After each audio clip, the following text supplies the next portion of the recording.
اعوذ باللہ من الشیطان الرجیم بسم اللہ الرحمن الرحیم صلو علی الحبیب اللہم صلی علی سیدنا و مولانا محمد وبارک وسلم وصلی علیہ فبما نقضہم میثاقہم لعناہم وجعلنا قلوبہم قاسیہ یحرفون الکلم عن مواضعہ ونسوا حظا مما ذکروا بہ ولا تزال تطلع على خائنة منهم إلا قليلا منهم فاعف عنهم واصفح إن الله يحب المحسنين ومن الذين قالوا إنا نصارى أخذنا ميثاقهم فنسوا حظا مما ذكروا به فأغرينا بينهم العداوة والبغضاء إلى يوم القيامة وسوف ينبئهم الله بما كانوا يصنعون صدق اللہ العظیم۔ ترجمہ سماعت فرما لیجئے۔ اللہ رب ذوالجلال ارشاد فرما رہے ہیں تو ان کے عہد توڑنے کی وجہ سے ہم نے ان پر لعنت کی اور ہم نے ان کے دلوں کو بہت سخت کر دیا اور اللہ کے کلام کو اس کے مقامات سے بدل دیتے ہیں، اور جس کے ساتھ ان کو نصیحت کی گئی تھی اس کے بڑے حصے کو انہوں نے بھلا دیا، اور آپ ان کی خیانت پر ہمیشہ مطلع ہوتے رہیں گے ما سوا چند لوگوں کے۔ آپ ان کو معاف کیجئے اور درگزر کیجئے، بے شک اللہ نیکی کرنے والوں سے محبت کرتا ہے۔ ہم نے ان لوگوں سے بھی پختہ عہد لیا جنہوں نے کہا ہم نصارہ ہیں، تو اس کے بڑے حصے کو انہوں نے بھلا دیا جس کے ساتھ ان کو نصیحت کی گئی تھی، تو ہم نے ان کے درمیان عداوت اور بغض کو روز قیامت تک لازم کر دیا۔ ان قریب اللہ انہیں ان کاموں کی خبر دے گا جن کو وہ کرتے تھے۔ یہ ان آیات کا ترجمہ ہے۔ اس میں یہود و نصارہ کے حوالے سے بیان ہو رہا ہے۔ جو لوگ مستقل ہمارے درس قرآن میں بیٹھتے ہیں، پھر انہیں ٹاپک کا بھی پتہ ہوتا ہے کہ کل کون سی بات ہوئی تھی۔ یہودیوں کے حوالے سے فرمایا کہ تورات میں جو پختہ عہد یہود سے لیے گئے تھے، اور کل جبابرہ کا ذکر ہم نے جو کیا تھا، حضرت موسیٰ کلیم اللہ کے نقیبوں کا ذکر کیا تھا، 12 نقیب جو انہوں نے بھیجے تھے، تو جنہوں نے وعدہ خلافی کی، عہد شکنی کی، ان کے حوالے سے اب قرآن یہ کہہ رہا ہے کہ ہم نے ان پر لعنت بھی کی اور ان کے دلوں کو ہم نے سخت کر دیا۔ وہ دوسرا ایک اور غلط کام یہ کرتے تھے کہ جو تورات میں نبی پاک صلی اللہ علیہ وسلم کی توصیف تعریف ہوتی تھی اسے بدل دیتے تھے اور اس کی جگہ دوسری کوئی آیات لے آتے تھے۔ فرمایا اس کی وجہ سے بھی ہم نے ان پر لعنت کی، اور ان میں سے جو حضرت کلیم اللہ علیہ السلام کو ماننے والے تھے وہ چند لوگ تھے، ان کے حوالے سے فرمایا انہیں معاف بھی کر دیا جائے گا اور ان سے درگزر کیا جائے گا۔ کیوں؟ ان اللہ یحب المحسنین، کہ اللہ رب ذوالجلال نیکی کرنے والوں سے محبت فرماتا ہے۔ اس آیہ مبارکہ کی جو تفسیر ہے وہ یہ اللہ تعالیٰ لعنت کرتا ہے۔ اس حوالے سے مفسرین کرام نے لکھا ہے اللہ تعالیٰ کا لعنت کرنا یہ ہوتا ہے کہ وہ اپنی رحمت سے بندے کو دور فرما دیتا ہے، یہ اس کی لعنت ہے۔ اور پھر ایک اگر باقی معنی بھی کیے جائیں قرآن حکیم میں موجود ہیں کہ جنہوں نے اللہ رب ذوالجلال کے احکامات کی نافرمانی کی، انہیں ان کے چہروں کو مسخ کر کے بندر اور خنزیر کی شکلیں بنا دی گئی، یہ بھی اللہ کی لعنت ہے۔ اور فرمایا کہ اللہ ان کے دلوں کو سخت کر دیتا ہے۔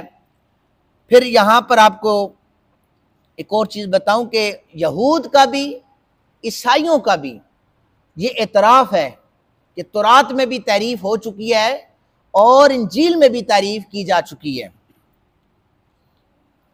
اس بات کو مورخین نے لکھا ہے کہ جو یہ خود یہود کے رائٹر ہیں، وہ کہتے ہیں کہ جو تورات کا نسخہ حضرت کلیم اللہ علیہ السلام پر نازل کیا گیا تھا وہ صرف ایک نسخہ تھا، یہودی کہہ رہے ہیں صرف ایک نسخہ تھا۔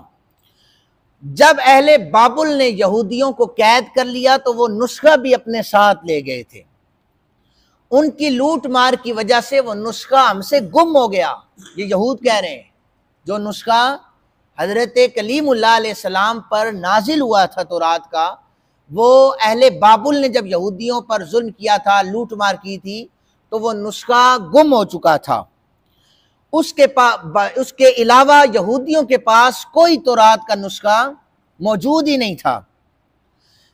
جب اہل بابل نے ان کے ہیکل کو جلا دیا تھا تو وہ اس نسخے کو محفوظ نہیں کر سکے تھے، وہ نسخہ بھی اس کے ساتھ جل کر راکھ ہو گیا تھا۔ اب یہود کے پاس کیا بچا تھا؟ اب کیا ہوا؟ اب یہ ہوا کہ یہودی خود لکھتے ہیں کہ وہ 5 صورتیں جن میں حضرت کلیم اللہ علیہ السلام کی حیات وفات کا ذکر ہے، اور جس میں یہ کہا گیا ہے کہ حضرت موسیٰ کے بعد قیامت تک کوئی نبی نہیں آئے گا، اس لیے حضور صلی اللہ علیہ وسلم کا انکار کرتے ہیں۔ وہ کہتے ہیں یہ جو نسخہ ہے یہ حضرت موسیٰ علیہ السلام کی وفات کے کافی عرصہ گزر جانے کے بعد، بلکہ کئی صدیاں گزر جانے کے بعد ہم نے خود لکھا ہے۔ جو نسخہ اللہ تعالیٰ کی طرف سے نازل ہوا تھا وہ گم ہو گیا، کیونکہ صرف قرآن کی حفاظت کا ذمہ اللہ تعالیٰ نے لیا ہے۔ جو پرانے نسخے ہیں، ہاں ان میں کچھ ایسی چیزیں ہیں جو قرآن پاک میں بیان ہوئی ہیں جو تورات میں موجود ہیں، لیکن تعریف کی گئی ہے، انہوں نے اپنی من پسند کی چیزوں کو اس میں ڈالا ہے۔ باقاعدہ یہودیوں نے نام بھی لکھا ہے کہ جب اہل بابل نے یہودیوں کو قید کیا تو ان میں ایک بوڑھا کاہن بچ گیا تھا۔ اس بوڑھے کاہن نے وہ نسخہ لکھا تھا کہ ہمارے موسیٰ کلیم اللہ کے بعد کوئی نبی نہیں آئے گا، اس لیے آج کا یہودی بھی حضور کو نہیں مانتا کہ نہیں بنی اسرائیل پر ہی نبوت تھی اور اس کے بعد کوئی نبی نہیں آ سکتا۔ اسی طرح جو انجیل ہے اس کے حوالے سے بھی باقاعدہ طور پر عیسائی رائٹر بھی لکھتے ہیں کہ وہ بھی حضرت عیسیٰ علیہ السلام کے وفات کے کئی عرصے کے بعد جو جو چیزیں انہیں پسند آتی تھی وہ لکھتے جاتے، ایڈ کرتے جاتے تھے۔ اور یہاں پر پھر مفسرین کرام نے لکھا ہے کہ نبی اکرم صلی اللہ علیہ وآلہ وسلم کی جتنی شانیں تورات میں تھی، جتنی شانیں انجیل میں تھی، وہ ساری کی ساری انہوں نے بدل ڈالی، کیونکہ انہیں دیکھیں، ہمیں اگر کوئی کہے حضرت عیسیٰ، ہم کہتے ہیں ہمارے ایمان کا تقاضا ہے کہ حضرت عیسیٰ اللہ کے نبی ہیں، ہمارے ایمان کا تقاضا ہے کہ حضرت موسیٰ، اور ہمارا ایمان ہے کہ 1,24,000 پیغمبر کم و بیش جتنے بھی آئے ہیں، ہم ایک ذرہ برابر بھی ان کے حوالے سے کوئی تنقیص کا پہلو، گستاخی کا یا کوئی کمی بیشی کا سوچے تو ہم کہتے ہیں وہ دائرہ اسلام سے خارج ہے۔ ہمارا یہ ادب ہے، ہمیں حضور صلی اللہ علیہ وسلم کی شریعت نے ادب بتایا ہے۔ ہاں البتہ ہمارے جو آقا کریم صلی اللہ علیہ وآلہ وسلم ہے وہ سید الانبیاء ہے، ان سب کے سردار ہیں، ان سارے نبیوں کو نبوت ہمارے اور آپ کے آقا صلی اللہ علیہ وآلہ وسلم کے صدقے سے عطا ہوئی ہے۔ فرمایا جس کے ساتھ ان کو نصیحت کی گئی اس کے بڑے حصے کو انہوں نے بھلا دیا، یعنی تورات کو بھی اور انجیل کو بھی انہوں نے بھلا دیا۔ اب نصارہ کہنے لگے کہ ہم بڑے پختہ عہد والے ہیں، تو قرآن نے کہا ہم نے ان لوگوں سے بھی پختہ عہد لیا تھا جو کہ نصارہ ہیں، تو انہوں نے بھی اس بڑے حصے کو بھلا دیا۔ ان پر اللہ کی لعنت یہ ہوئی کہ انہیں قیامت تک ان کے اندر عداوت رکھی گئی، ان کے اندر بغض رکھا گیا۔ پھر فرمایا کہ ان کے اندر بغض اور عداوت کا نتیجہ کیا نکلا؟ نتیجہ یہ تھا کہ عیسائی جو ہیں اس کے اندر بھی کئی فرقے ہیں، وہ ایک دوسرے کو کافر کافر کہتے رہتے ہیں۔ بہرحال اللہ تعالیٰ مسلمانوں کو قرآن پاک کے مطابق زندگیاں گزارنے کی توفیق عطا فرمائے۔